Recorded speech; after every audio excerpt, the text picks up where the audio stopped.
Salut la peuplade, ici Lundistrife et bienvenue dans ce top 3 sur des souris gaming à moins de 20 euros.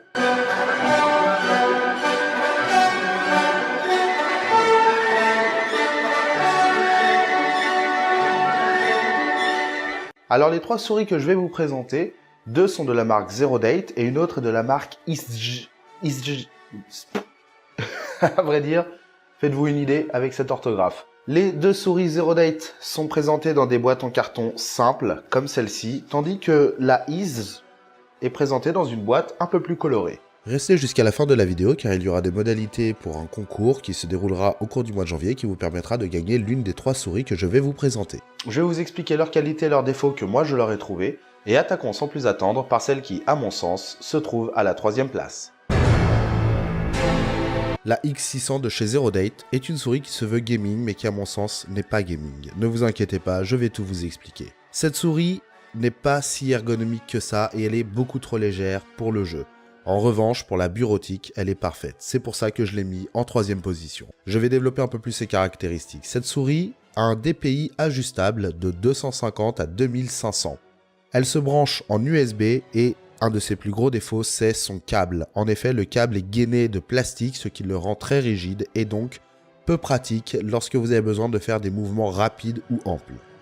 Elle a 8 boutons programmables, entièrement programmables, du clic gauche au petit bouton pouce, et vous pourrez grâce à un logiciel leur définir une utilisation. Cette souris contient aussi une mémoire, ce qui fait que si vous la branchez sur un PC qui ne possède pas le programme, de garder en mémoire toutes les dernières modifications que vous lui avez apportées.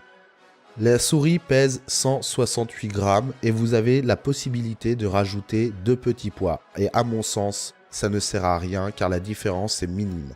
Vous avez 5 grammes de différence. Mais l'avantage, comme je vous l'ai dit, c'est que ces 8 boutons programmables vous permettent de faire ce que vous voulez et pour de la bureautique, je trouve cela parfait.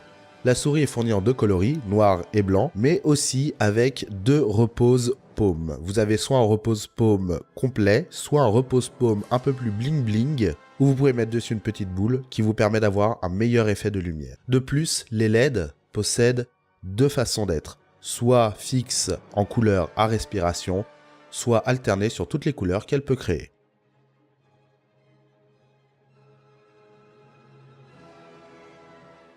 La souris est en plug and play et fonctionne directement lorsque vous la branchez. Elle possède 4 modes de DPI différents, avec une couleur représentant un certain DPI à chaque fois.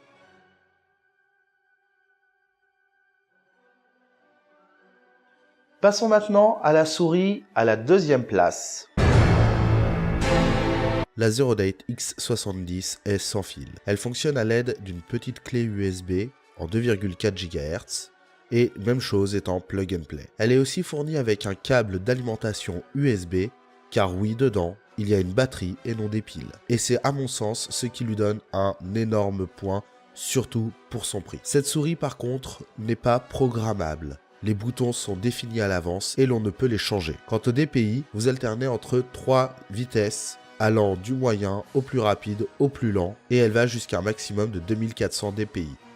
Mais cette souris est la plus légère des trois car elle ne fait que 115 grammes. Mais vous pouvez aussi l'utiliser facilement partout car son câble USB permet aussi de l'utiliser sans le wireless. Elle possède un switch de couleurs que vous ne pouvez malheureusement pas régler. Les couleurs alternent en permanence. Vous n'avez pas de main dessus. Mais vous pouvez très bien choisir d'économiser de la batterie en allumant que la souris sans allumer les LED.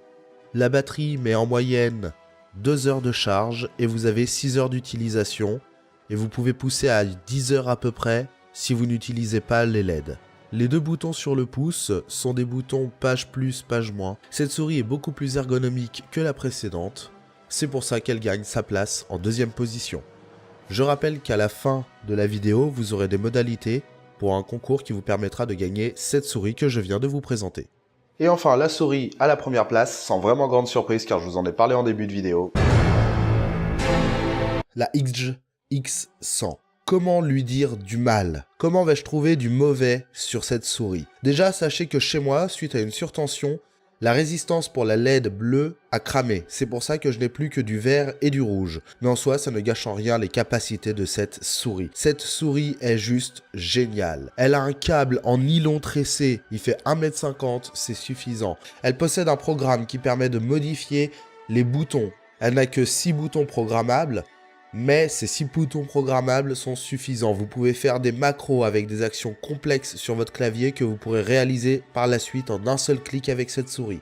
Elle possède aussi plusieurs modes de LED, soit la couleur fixe, soit le changement de toutes les couleurs, soit une respiration des couleurs. Personnellement, je suis assez fan du mode fixe, simple, basique. Cette souris va de 250 à 2500 dpi. Elle est, bien entendu, comme je vous l'ai dit, branchable en USB, elle est en plug and play. Elle aussi possède 4 DPI de base en fonction de la couleur que vous pouvez par la suite modifier. Et elle garde aussi en mémoire, c'est-à-dire que si vous modifiez et que vous changez d'ordinateur, eh bien vous gardez en mémoire les dernières modifications. De plus, cette souris est une vraie souris gaming. Elle est lourde, elle est bien lourde, on la sent en main, elle est ergonomique. En réalité, le poids diffère de très peu avec la première que je vous ai présentée, mais comme le poids est concentré en dessous de la souris, vous ressentez vraiment une impression de lourdeur dans cette souris, et c'est ce qui apporte beaucoup à son charme. Pour avoir testé beaucoup de souris gaming, les souris trop légères sont malheureusement celles qui, à mon sens, ont le moins d'intérêt.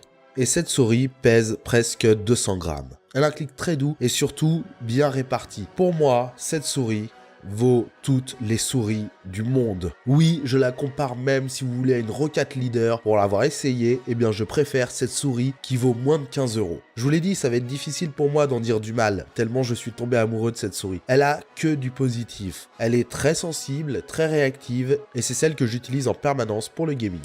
Et voilà, ça c'était la présentation des 3 souris. Maintenant, je vais vous parler un peu plus des fameuses modalités du concours. J'ai décidé de vous faire gagner la souris sans nom, la wireless, car pour moi, c'est celle qui m'est la plus inutile. Et par conséquent, j'ai décidé pour ça d'attendre d'avoir 500 abonnés et j'aurai 2 autres produits qui viendront courant du mois de janvier que je vais aussi vous faire gagner par la suite. Donc pour ça, n'hésitez pas, partagez, commentez cette vidéo, montrez-la au maximum de gens, car seuls ceux qui seront abonnés pourront gagner cette souris. Ça ne sert à rien de vouloir faire quelque chose dans les commentaires de cette vidéo. Il y aura une vidéo concours au mois de janvier qui vous expliquera toutes les modalités nécessaires. Mais vous pouvez dès à présent cliquer sur le petit bouton d'abonnement et cliquer sur la cloche pour être notifié de mes prochaines sorties vidéo. Sur ce, mesdames, mesdemoiselles, messieurs, je vous souhaite de passer à tous une bonne journée, une bonne soirée, une bonne nuit en fonction de l'heure à laquelle vous regardez cette vidéo. Ciao!